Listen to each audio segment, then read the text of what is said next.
Good Friday afternoon. How are you doing? Hey, Victor, you're here. We have lots of I'm people here. We have, please forgive me, I'm going to say Engine. I hope that's correct. I thanks guess for- Engin. Ingen? Let's. It's a hard I G. bet I placed get- my bet on Engin. I'm going to lean towards you. Mohammed, good to see you as well. David, thanks. Yes, I will answer this question. Who's in charge of the music? I am. He's not. Yeah, that's me.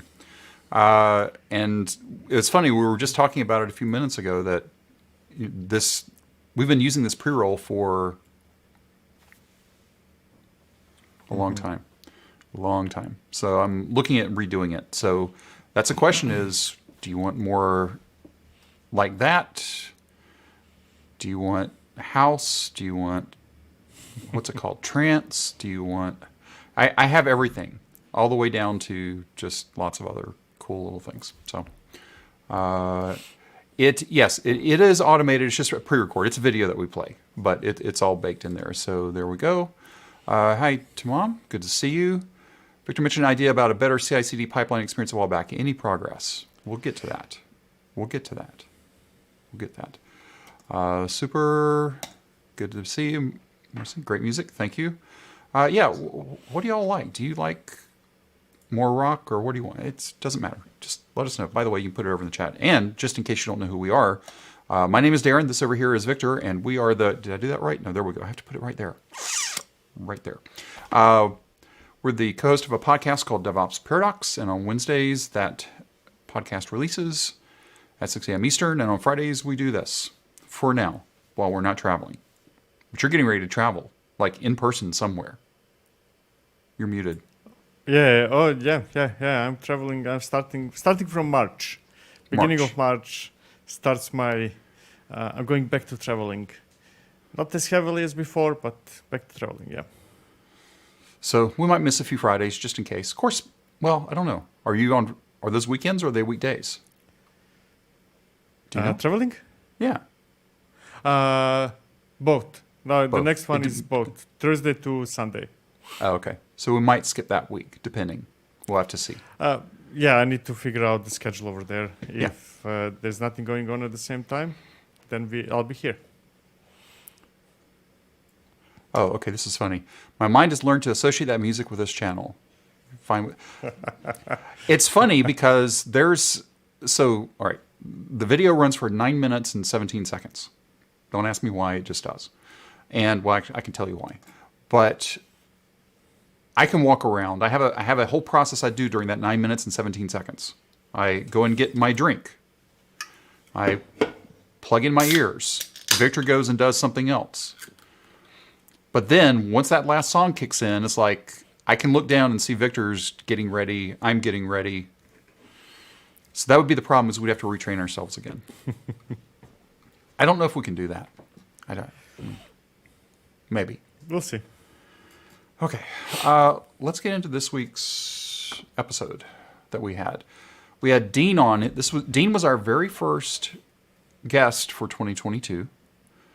Dean is from Oxeye, and that reminds me, I forgot to do something. I'll fix it later. And we're talking about security, and Oxeye has a solution for doing security things. But we're talking about context is everything. And just because you have your application running internally inside four walls, in which we actually talk about there are no four walls anymore, just because it's running in a self-contained area does not mean that it's secure. Would you agree or disagree? Of course. Fully agree. Beyond agree, because even if you're working inside quote-unquote four walls, not everybody is a employee. Especially, and I mean, what does it even mean, four walls? Kind of like it doesn't. Hey, mean you cannot anymore. access it from home. You can access it from the office, which is essentially the same thing. And that system is accessed also by somebody from outside as well. I mean, you have users who are not your internal employees, so there is no four walls unless we are talking about military complex in Nevada. And I'm guessing, really. Yeah, I mean, it's basically got to be something that is truly air-gapped. Like if you want to get anything running, you carry it in and plug it in. But And even not have that's- external users. and not have external users, correct. But even then, somebody has carried in a disk, a thumb drive, something that still has to go through a scrubbing process. I mean, those kinds of things are hard. So anyway, most people don't go that far. So I had fun actually editing this episode because I did some things differently on this one. Just most people won't care about that, but it was. I appreciate when it's just you and me because the editing is usually much more straightforward. Just two. As soon as you add in one more person, it gets a little more challenging. This week we recorded one with 4 people. I'm not even looking at that one for 3 weeks, I think. So, because I have 2 others I have to get done before I even look at that one, or 3 others I'm going to have to get done before that one. So, the life of a podcast producer. Okay, so that's the podcast. Podcast comes out on Wednesday, 6 a.m. Eastern. Plus, time's getting ready to change again. Did you realize that already? Is it time for time? I never to know change? those things. I rely on my phone to wake me up at correct At the time, right time. whatever the time is. Speaking of getting woken up at the right time, Akamai bought Linode for $900 million. Well done. And based on Linode. for real. And based on some reports I saw, that's going to be bringing in roughly $100 million in ARR for them, for Akamai now. So a 9x multiple on the sale. That's good. I remember Akamai. We used them as a CDN at one of the places I was consulting at back in 2001. 2001? No, 2000. 99, 2000. No, it was good grief. I'm really showing my age now. It was 99 when we actually brought Akamai on board, I think. It was either late 99 or early 2000. I went to their network operations center in Boston and saw some of the coolest stuff I had ever seen in my life. And this was 20 plus years ago now. Yeah, what I wonder kind of from those 100 millions in ARR, how much of that is operational cost? Because I imagine for a business like Linode, that must be very high percentage. I would have to imagine so as well. Because they need to be. It's not like AWS. Hey, I can charge whatever I want on this because Right. it's me. Yeah. And what's interesting, I think the way they're positioning this is sort of summed up in this one picture here. Linode is cloud. Akamai plus Linode is cloud plus edge. And then Akamai is edge, which is Akamai started out as a CDN. This was before, again, remember what I said, 1999, 2000. This was before AWS. This was before CloudFront. This was before Cloudflare. This was before Netlify. If you wanted a CDN, you paid dearly for it with annual contracts. They had an object store, but not really. I mean, it was old school. That was my first introduction to Akamai. Yeah, I did not even know that Akamai exists until a few days ago when we talked. Yeah, they've been around for quite a while. So anyway, congratulations to Linode. Congratulations to Akamai. I'm interested to see what this is going to become in the middle. Is that going to be an offering, or is this just a marketing image? Yeah, usually, those things take at least a year or a couple of years until that merger really happens, right? Yeah. Okay. Let's go from one of the small ones, if you will, with Linode, to one of the large ones, Google. Google announced Cloud Functions 2nd Gen. This is like, I don't have my phone with me, right? It's now the new gen for functions. Have you read this post yet? No, not yet. Okay. What's the gist of it? The gist of it is it's in preview, but it's being powered by Cloud Run and Event Arc. They're putting a functions wrapper around these two systems. Yeah. I mean, So it's so funny how, when you see that one big provider makes a move into something, how others are making same moves, and then another one does the first move, and everybody follows everybody, right? That combination is basically the combination that Azure did with container apps and Dapr. Right. The big things here are longer processing times, which is usually what people were needing anyway, up to an hour. Longer data processing pipelines, longer machine learning pipelines, and then also the instance sizes. But if I have a function that needs 16 gig of RAM, but it's not a function. That's misleading. right, it's not a function at that point. So this is not Lambda, right? Yes. Google Cloud Run is not about functions. It's just about No. being. But Cloud Functions is. Cloud Functions. Okay, yeah, Cloud Functions. Yeah, yes. So it's just. But I see the tendency in AWS with Lambda and with others. I think that they're all realizing slowly that the whole idea about functions as something that is small and runs for a very short period of time and then disappears is a niche case. That's not something that will power the industry, right? As a whole, it's not. It's a very limited. It's great, absolutely amazing, right? But it's still limited scope, and they're all trying now to increase to make them longer running. Yeah. So ignoring the larger and longer running, the new event arc sources. This is, to me, is the more interesting one. Because they've had it all along, but now they're able to roll in even more. So now a function can be fired by an event at what I'm going to call Google scale at this point. Because adding 90 new ones, including, think about this for just a second. 90 new event sources from direct sources and cloud audit logs. Right? Plus you can have custom sources, all the stuff. But now you can have, quote unquote, hardwired, or at least what would be the right phrase, well-known items. And of course, they adhere to cloud events. Why? I mean, this is effectively unlimited scale, right?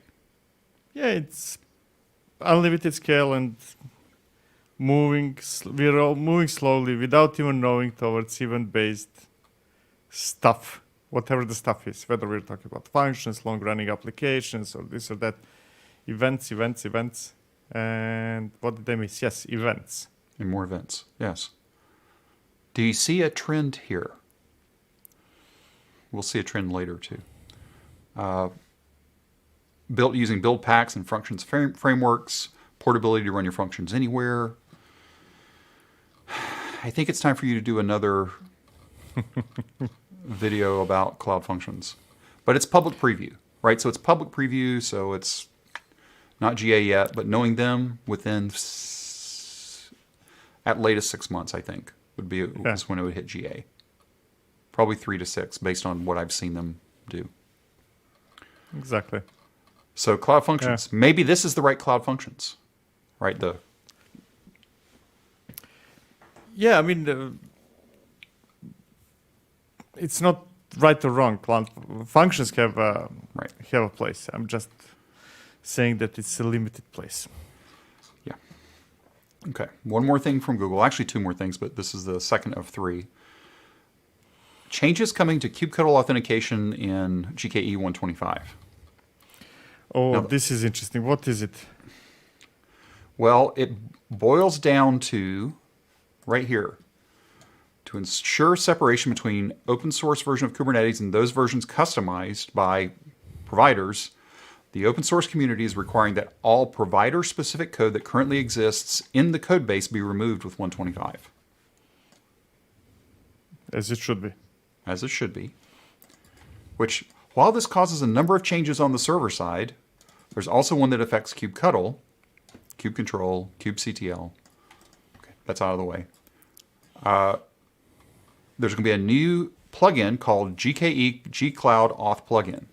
And we're going to see how do we say this politely? A rash of plugins come out. Because of that definition, right? You know, when I saw the title, I was hoping for something different. I was hoping actually that Google would start removing it, to be honest. That Google authentication is just very painful.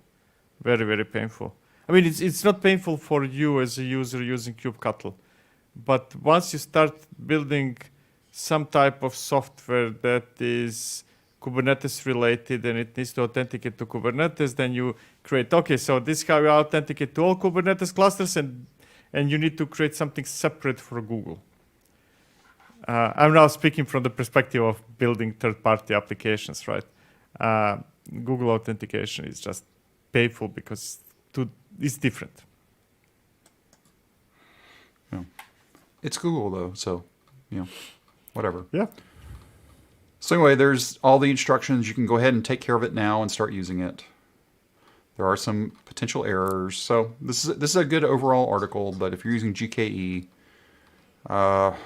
now's the time to probably start getting ready. At least play with it, understand how you're going to have to deal with it. Now, number 3 from Google this week. I saw this and then I started seeing it pop up everywhere else. So Google Cloud Architecture Diagramming Tool. Mm-hmm. So it's a drag and drop for creating Google architectures. Okay, no big deal. Mm-hmm. You can access products and services from the widget and build your architecture. Okay. Still not a big deal. I expect it's coming. You can access pre-built reference architectures. Thumbs up. That's a good one. That's nice. Number 4, one-click deploy to Google Cloud.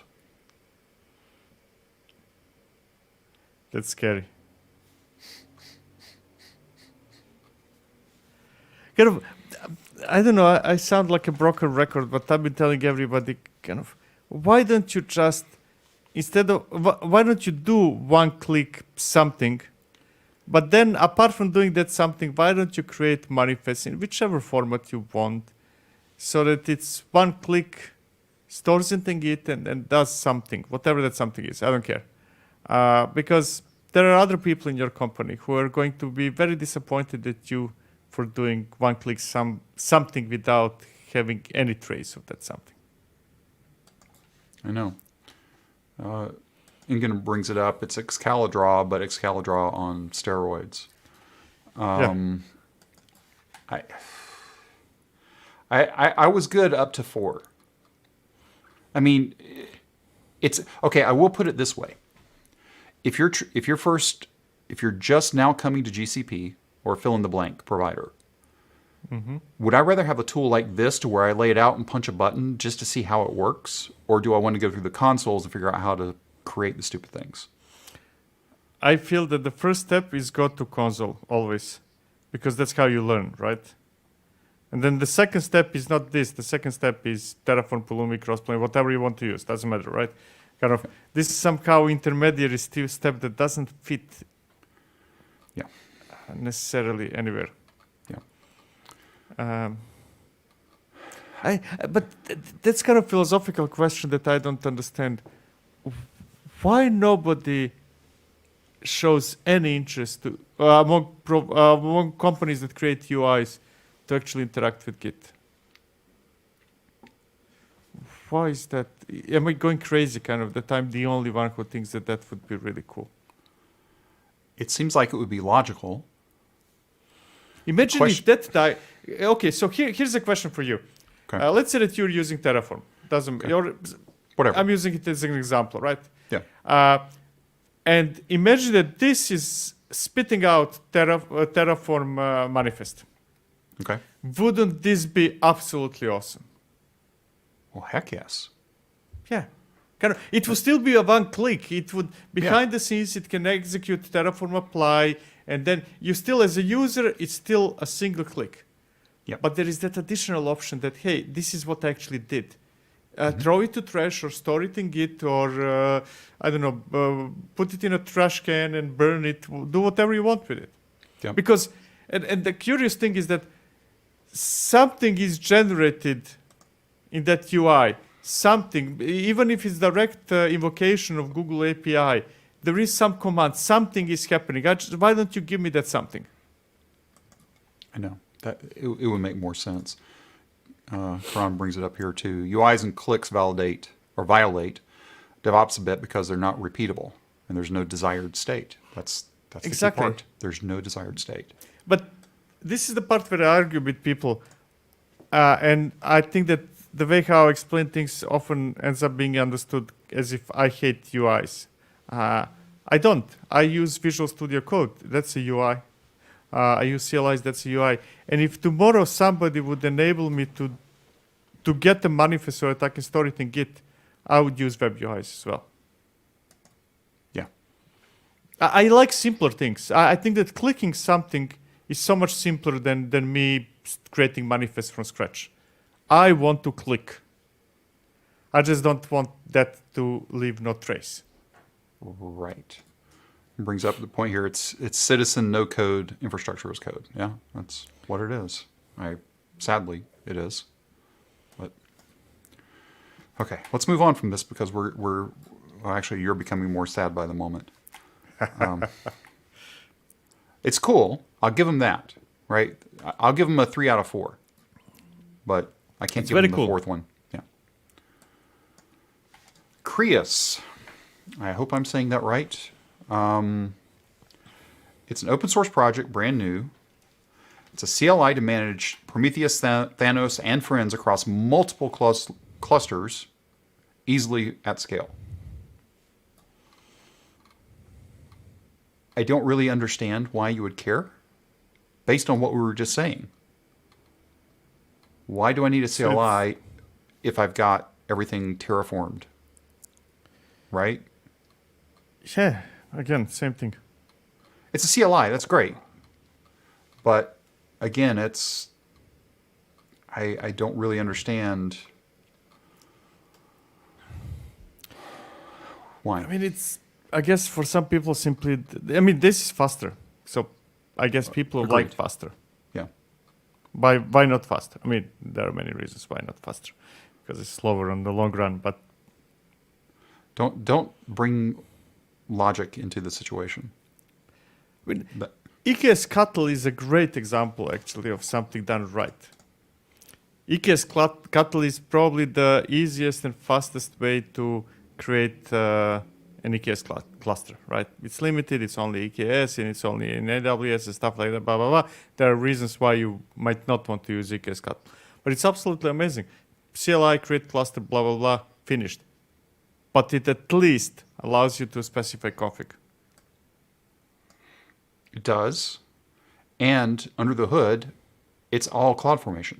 You can go and see all the stacks that Exactly. it creates. I think, and I'm not even sure that you can even output the CloudFormation locally No. if you want to. You can't. You can't? Oh. Okay, I thought you can. Wait. No, you can. You can. But again, you had a phrase for this at some point recently. These are just sort of one-offs that, although are cool, it's not operationally sustainable. Exactly. It's something that enables you to do something fast at the cost of doing something slower later. Yeah. But anyway, now, we're not saying it's a bad thing. Please don't get us wrong. It's just not operationally, it's not operational thinking, if you will. At least in my opinion. So anyway, that is Krius. Now I'm sad. Okay, kube-score. Now this one was fun. I actually played with this one some this week. It's a tool that performs static analysis of your Kubernetes object definitions. Okay. And you can install it however you want to do it. So you can install it as a plugin, whatever it is. I did it standalone with my checks. Now, I'm not going to show you the checks that I was testing because there's PRs open that I'm not going to talk about. But here's what it is. So you can give it a YAML, you can give it a Helm chart, you can give it, you name it. Okay, so it doesn't work only with pure Kubernetes YAML. You can go directly Helm chart. Correct. Yeah. In fact, here's the That's example. nice. Well, you have to do a template. Okay. That doesn't count. I mean, yeah. So it's not really Yeah. It is, but it's not. Right? Yeah. Come on, give me a break. You can. Sure. But customize, you've got to get it to a YAML so it can do the thing. Yeah. Which is fair. Now, could you make this better and just give it a chart? Probably. But this is only, it's not super old, I don't think. Well, actually it is. 33 releases. But the ballpark of it is, where am I back? So it will go through and scan, and you can give it verbose to get to show the OKs and all those other things as well. But it tells you that, okay, CPU limit's not set, memory limit's not set, request isn't set, images with latest tag. There's about, I can't remember the exact number, but you can list out all the rules that it's adding in or using to check against. So it's a cool little tool, I will admit. Very cool. So it's... But here's a question for you. I don't know whether you got that far or not when you were trying it out. Can I customize? Keep going. So here's what's going on, right? Let's say that Okay. in my company we adopt that. Yes. And there are always going to be cases where I say, I actually care about those 3, and I don't care about those 2. Yes, so you can, And if I you can cannot ignore. remove, okay, that's the you one. can ignore, yes. Okay. So you can define and ignore. What you can't do at this point is you cannot add more. Okay. Right. So you can do an explicit ignore test, or you can explicitly ignore these two. These are 2 helpers, I think, that implement whatever here. The other thing that was cool too is you can specify a Kubernetes version. Oh yeah. Yeah. So I specified a Kubernetes version 3.99. How did it go? Fine. Worked great. It doesn't break. It's actually not doing the validation. I didn't go into the code to figure it out. But the other thing that I liked as well is you can change the output format. So obviously we saw the picture that it had nice coloring and things. But you can do human, JSON, or CI. So if you set it to CI, it looks great in the logs. That's what I was testing it just in the CI process. Nice. And so when I ran kube-score, if everything didn't pass, I got a exit code of 1. I was about to ask that, yes. That's something that many forget, kind of a silly thing. That is a must, yes. Yeah. So as soon as it ran, I went, $? Oh, okay, good. I got a 1. That's what I expected. I thought this was a really cool tool. I'm just trying to figure out. Nice. I wish that there wasn't a ton of tests. There were many, but not a ton. I don't know if that makes sense or not. And I guess you can go ahead and just put in PRs and stuff. So they've got 17 issues open, handful of pull requests. Here, let's just take a look and see what are there. Split checks. So it doesn't appear to be anything new, no new tests at least. So kube-score. It's nice. I like it. Okay. Kubenav. The only reason this isn't the only reason I put it in here. Kubenab as a tool for managing clusters from your smartphone. This was the line that caught me. From your smartphone. Why the heck are you managing clusters from your smartphone? This has been around for a very long time. It's got a full UI. Like, it appears to be a pretty cool UI. There's a desktop app, and then there's a mobile app. And it's just another dashboard, right? So it's just a variation of whatever. But then I saw the picture. You can exec into pods. You can do the things. But then the mobile version. There's your mobile versions. But wait, there's more. Actually, it's not in this picture. I think it's in the... And I'm sort of poking at them just a little bit. But why the heck do I want to... Whoops. Okay. So it's in the App Store. It's in Google Play. It's a little picture here, so you can see what it really looks like on your phone. I mean, you know, if it did not cost anything, you know, I'm not into web much lately into web development, mobile and stuff like. Yeah. If it comes for free, yeah, so nobody will use it. But why not? Yeah. But if anybody invested more than 1 hour in making it work on mobile, Yeah. Oh, there's the good picture. That's the one I was trying to find. So. I don't feel very good about that. Okay. Not at all. Imagine kind of like we have a incident in production, and I happen to be in movies, for example. Yep. And kind of, yeah, it's just kind of like so that nobody sees the light, you know. And then, okay, fixed. Yeah. Fixed. It looks cool. I'll give that. It looks cool. It looks like it's probably okay, but there's just too many. You know, it's one of those things, and I think that almost every product has it. That there are some flashy features which are potentially useful when you're trying to convince somebody to use something, but then once people start using it, they realize that they don't need that thing at all. It was actually useful only to convince people to give it a try in a way. Kind of, hey, additional capability. It can run in your mobile. Great. That's better than if you use something similar that doesn't run in the mobile. And then I'm never going to use it. It's like the AWS console for mobile. I did not even know that it exists. Yeah. I probably installed that one 2013. Oh, no. You know, if there is a need for you to be on the go and be able to fix production on the go, walking the street, at least buy iPad mini. You know, okay, let's say that that's a minimum of a minimum, right? I think so. Ron brings up the Kubernetes extension does similar things. But here's one from Ingen. Is it better than WebCTL? Have you heard of WebCTL? I don't know what is... I don't either. I probably should not do this live, but I'm going to. Okay. Do you even know? Here. I don't know. I don't know. Let's see what it is. Let's say it's this one. Web control. I bet this is it. Nope. Official tool for a CNC machine. Nope. That's probably not it.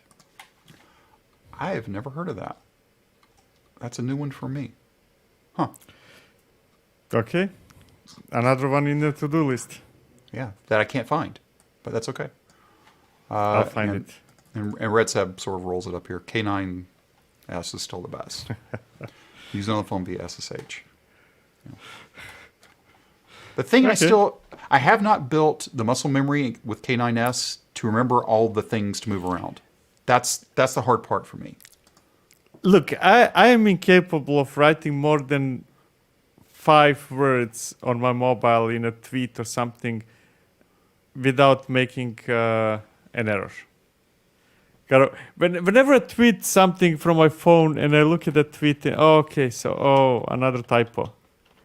And if I'm incapable of writing tweets on my mobile without making typos, I'm not sure that I should be allowed to manage production. Maybe it's just me. Maybe other people are more skilled. So here's the, and again, thanks for the thing. So this is actually web kubectl. Okay, so that's probably something similar, if not the same, to what like other tools like Rancher, for example. Yeah. You know, when you was this last released? When you open a terminal from browser as part of Rancher, probably something similar. And I was say, boy, this looks like K9S. It's because it is. Oh, K9S. it is K9S. Oh my. Okay. So K9S in the browser. Now, see, that makes sense. That makes sense. I mean, for managing Kubernetes, the more clusters you have, more it makes sense to actually do it from a browser, you know, to avoid the hell of having 57 different kube configs or 57 different entries in a single kube config and stuff like that. Yeah. Hey, I go to a cluster, click a button, get a terminal, do whatever I need to do. That's easier than managing it all locally. Well, that's like the Google console. Yeah, right? Google Console, It's great. Brancher, what else? Portainer. Yeah, they all go down that path. It's nice. Okay, let's move on from this. And thanks for the call out for that one again. Shipwright 080. I just put it in here because we've talked about them in the past. It doesn't appear to be a huge deal, at least, and I didn't go through it in deep other than just what's here. Array support and parameters. They added parameters last year. Now they got arrays. Surfacing errors and build run. And local source upload. Those were the big three in this list. So, Nice. did you do a video for Shipwright? Do you remember? Oh yeah. Okay, like that's what I half thought. a year ago, give or take. Yeah. Okay. It's I been a think while. Kind of the moment I saw, I had no idea about its existence, but then when I saw it be the newest and latest, at least at the time, member of CDF, kind of, well, okay, this looks interesting, and it's a really good one. I like it. Okay. So anyway, if you weren't aware, there's a new version of Shipwright if you're using it.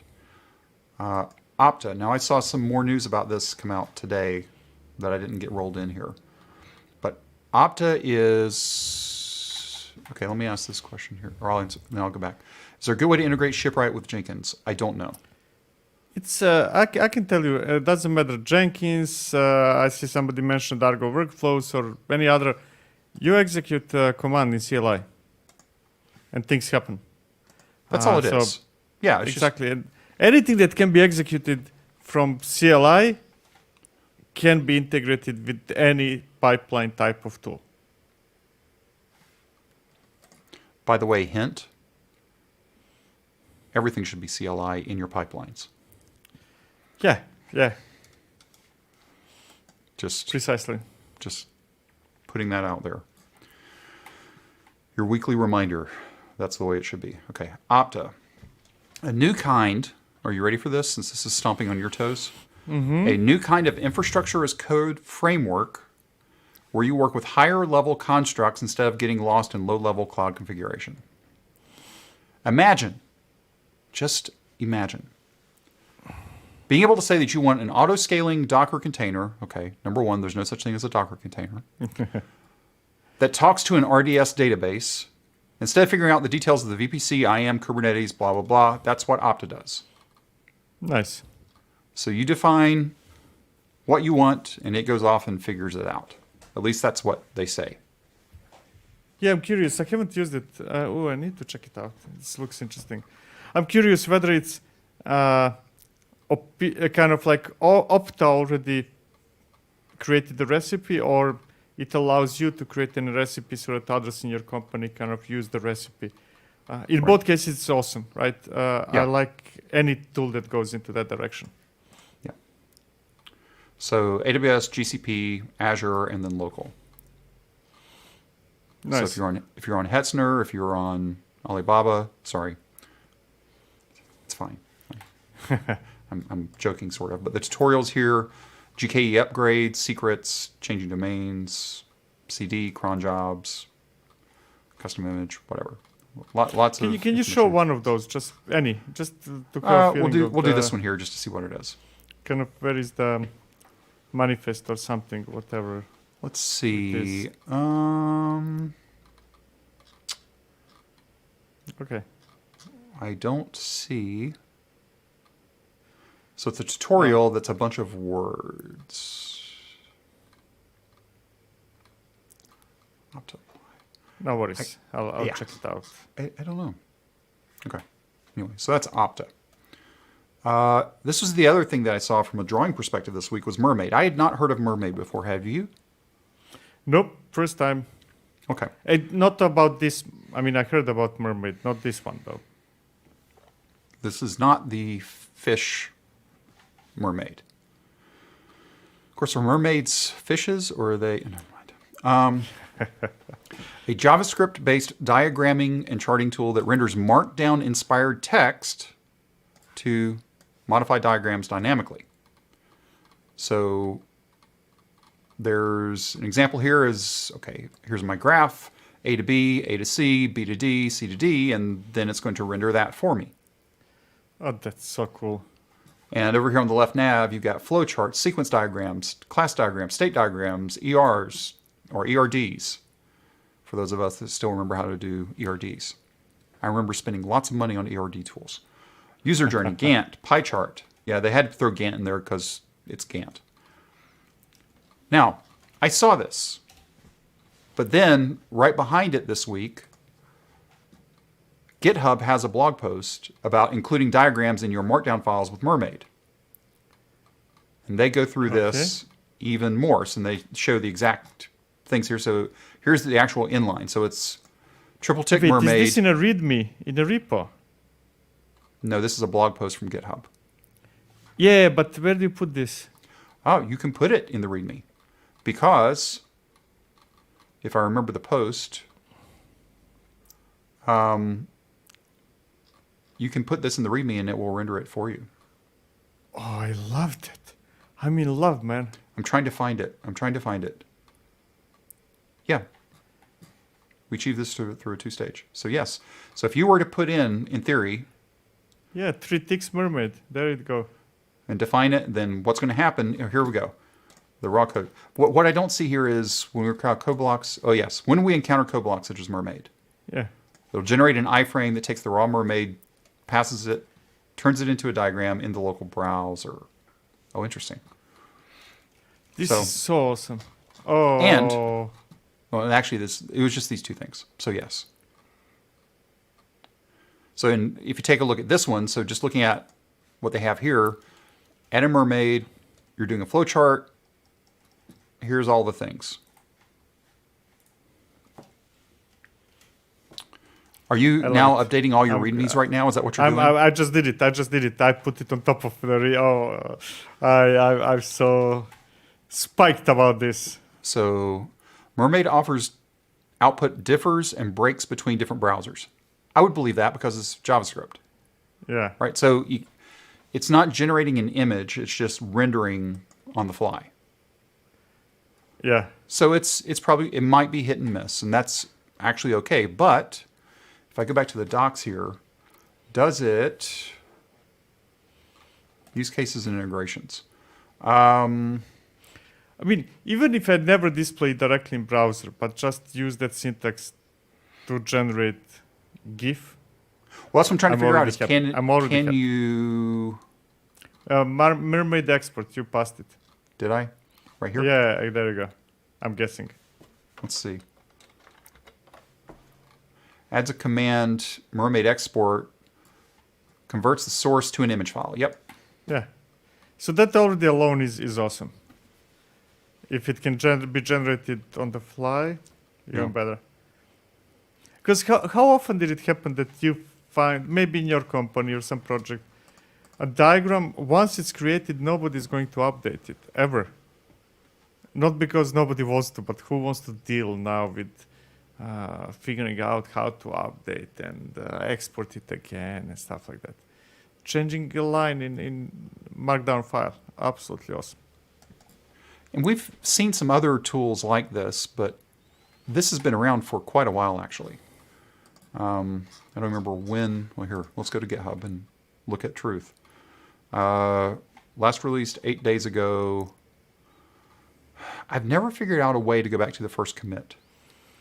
Do you know where to just go to releases and then move forward until the last release or the first. Let's see. Depending on how you look at it, right? Yeah, so but it's painful. I don't think that you can go to last. Yeah, I don't think. Here, no, it's a scroll. Yeah, and then you need to click next and scroll again. It's painful. So. Yeah, there's. Well, I get to 9. Okay, 9. That's already 6 years. No. 8. 7.5 years old. Yeah. So anyway, Mermaid. Okay. Nice. We learn new things every week. I'm so curious. This is some of those things that I would expect at least to have heard about in the past.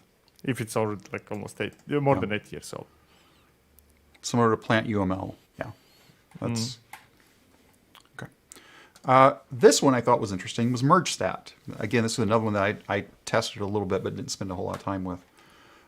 There is a paid version of dealing with this kind of thing too, but you can do an ad hoc query of source code on disk by using SQL. So select the number of commits where the author email is this.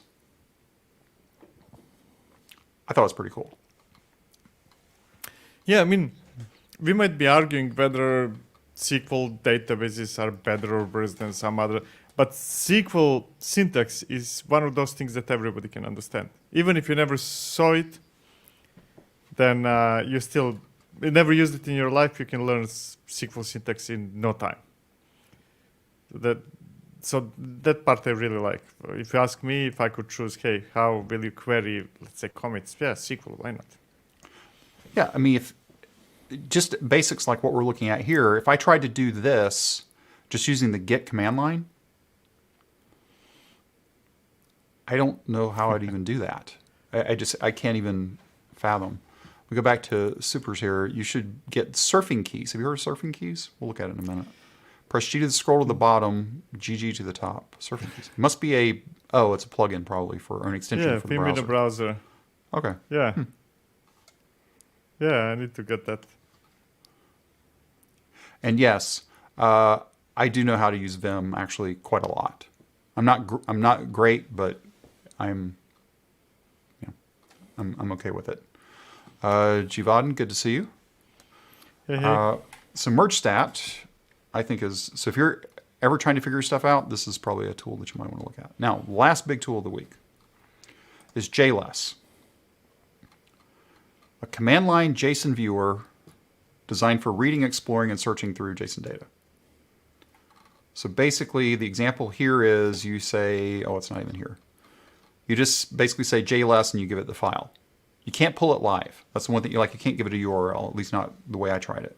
And you just say JLess, give it a file name, and then you can scroll through that, navigate through JSON using JK, which the reason why I know that is there was a video, again, the links to all these things are going to be in the description later, a video where somebody this week did a video about JLess, and he showed how to do it in the right keystrokes, because if you sort of look down here in the bottom left, what you would see is you can see him typing the keys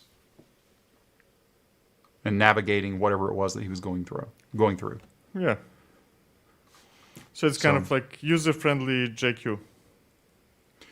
It is like, so imagine that you're in Vim and you're going to do a search. How would you do that? /n. Slash whatever, right? Yeah. That's what you can do here. Yeah. So you can search also. Nice. So collapse all the things. That's why I said kind of functionally similar to JQ, just without you writing it directly, blah, blah, blah. Yeah. It's what I'll call an interactive JQ, I guess. Exactly. Yeah. Nice. Let's see, we did that. Oh, now we're back to you. Oh, it's me again. This is we're talking about events, and events. Yeah. No, Dapr is absolutely awesome. It's I rarely say this is amazing. I mean, excluding small tools like the one we saw earlier, right? But yeah, I can say that really for Dapr, this is amazing.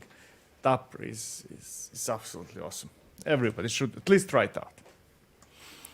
Now, this video does not cover Dapr, just to make it clear. This video covers pub sub feature of Dapr. There are other things. And you don't have to have Kubernetes to use Dapr? No, you don't. I mean, most Dapr users are probably Kubernetes users, right?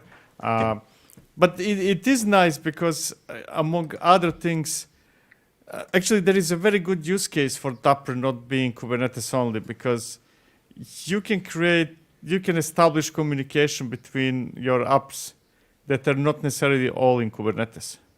And that's also powerful, right? Because let's face it, medium to big size companies are never going to move everything to Kubernetes. That's never going to happen. I mean, for majority. Probably not in our lifetimes. Yeah. So, I mean, by the time you move, big companies move significant percentage to Kubernetes, Kubernetes will already be replaced by something else. And then the cycle will repeat. Yeah, that's true. And yes, did I mean VI or VI? I don't know. It's Vim, VI. I call it VI. Depends. Actually, I call it VI when it's VI, and call it Vim when there is Vim at the end. Yeah, I've got, other than getting some other things off my plate, I've got Dapr on my list for a project I want to do, just to try it out. Because, I mean, your example in the video, actually, you go through about a podcast. Yeah. Right, that's your example. It's like, yeah, that's what I want to implement. Yeah. Like right now I've got big steps that are I'd say probably 70% of the stuff I do for the podcast is automated, at least once it's edited.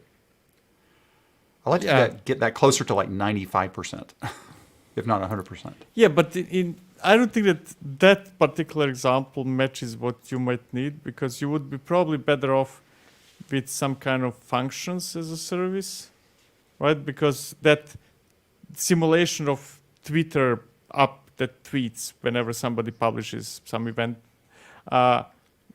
is long-running one, right? It is, but that's, again, there's things I just got to deal with, but it'd be a cool little toy, knowing that I don't have to have Kubernetes to do it, right? Which, if I'm running low-end stuff, like on Raspberry Pis, I can get this running. So, exactly. I have a question here.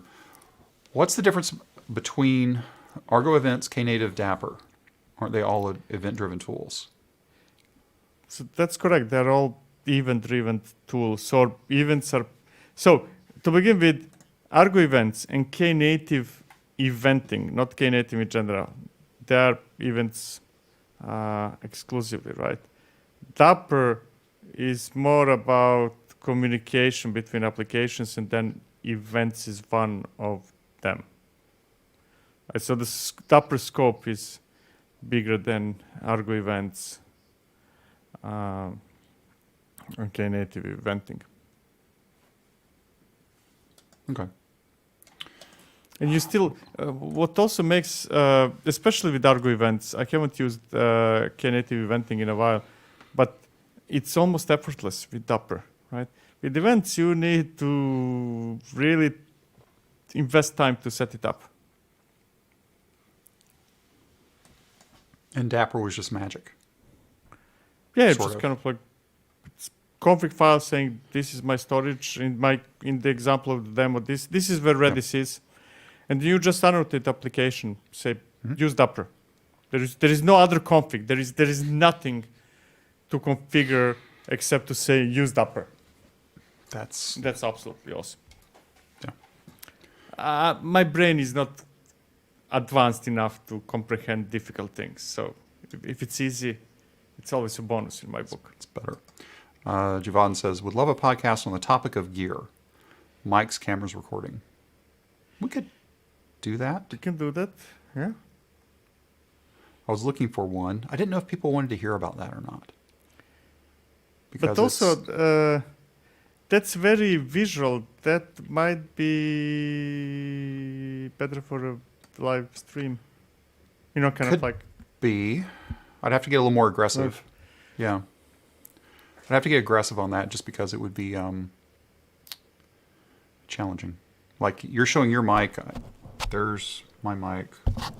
Right, so it's... Yeah, I would need to stream it not from this camera, right? We would need a second camera right to now. show what's really happening somewhere else. Just Yeah, the one that I use almost always. The one in iMac would work. You would need a camera, webcam. I don't know if you have it though. Yeah, I could figure it out. Yeah, okay. We could do a live stream on that. That would just be so off topic for us. Or maybe not. Live stream, I'm not thinking aloud. Live stream or maybe... a one-off?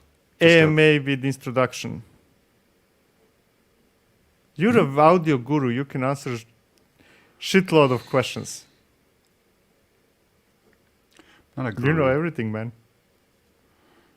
I don't know At least I know that everything I know comes from you. So, like, if you say that you have no idea, then I've been listening to a wrong person for a long time now.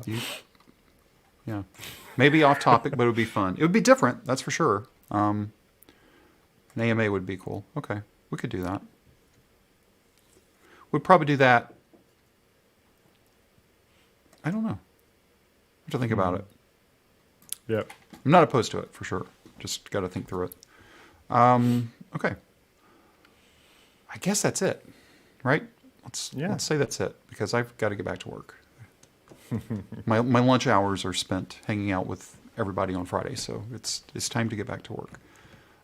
If you haven't, before you leave, by the way, go ahead and give us a thumbs up before you leave. We should ask for that at the beginning, so while people are clicking. By the way, we still have 18 people live with us right now, which to a lot of people doesn't sound like a lot, but to us, that's a lot of people on this channel specifically. Your channel is more. Yeah. But that's it. Oh, and this is a good question too, because I've been asking this question too. What's Victor going to write a book about next? We've been talking about that. So, we have been talking about it. Yeah, I don't know. So the problem and the reason why I'm saying I don't know is that whatever is in my head for next is already scheduled in a way for YouTube, right? And then it would be something that I don't have on the radar right now. Maybe something more abstract, like running microservices in Kubernetes. No, just something a little more different angle in a way, not necessarily completely different tool set, right? Right. Just it would be something that wouldn't have to be updated every 3 weeks. That's the challenge. Okay. I just a few days ago I made the book about Kubernetes, DevOps Toolkit 2.3, I think, or something like that. Yesterday I removed 10% of the book. Now it's 10% lighter because there are 2 chapters that are using kops. And at the end I gave up, kind of like I cannot deal with this anymore. Kind of like kops out. Yeah, cops. Yeah, it's still a thing too. I was looking at it the other day. It's like, why is this still a thing? But actually, there is a very good use case that I spoke with somebody told me for Raspberry Pi type of clusters. I haven't used it myself, but I can imagine that being. You could, but I don't think that kops should be a replacement for managed Kubernetes clusters like GKE, EKS, right? No. But if it's self-managed, yeah, I mean, theoretically, why not? But for Pis, I would be using K3s anyway. So it wouldn't be the same. And also, Cluster API is now taking over that part as well. It's true. Okay. Well, let's call it a day. Everybody have a great weekend. We'll be back next Friday, right? You're not gone next Friday. That's next still Friday, February. Yeah. Is that still February? It is. Yeah, we're still in the 26th month of 2020, so that's good. We will keep using that one as long as we can. So we will talk to everybody. Thanks for being here with us live today. If you're watching the replay, you haven't subscribed yet, go ahead and click on subscribe, ring the bell, do the things, all the YouTube things. And thanks to David, Ingen, and everybody else that's been here with us live. We will talk to you again next week. And that's it. See you. Bye.